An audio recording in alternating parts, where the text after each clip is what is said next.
test of the NOAA weather radio all hazards warning device for station WXL39 in Allentown, Pennsylvania. During potentially dangerous weather situations, specially built receivers are automatically activated to warn of the impending hazard.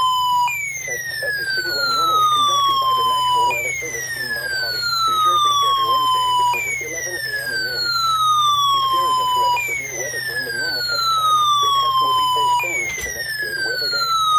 Reception of this broadcast, and especially the warning alarm tone, will vary at any given location.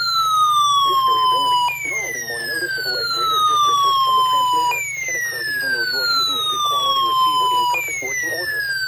The warning alarm tone will be activated for hazardous weather watches and warnings for the following counties in Pennsylvania: Berks, Bucks, Carbon, Lehigh, Monroe, Montgomery, Northampton, Pike, and Schuylkill. And in New Jersey, Hunterdon, Mercer, Morris, Somerset, Sussex, and Warren.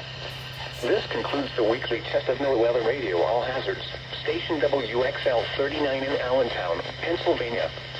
Thank you for listening to NOAA Weather Radio All Hazards.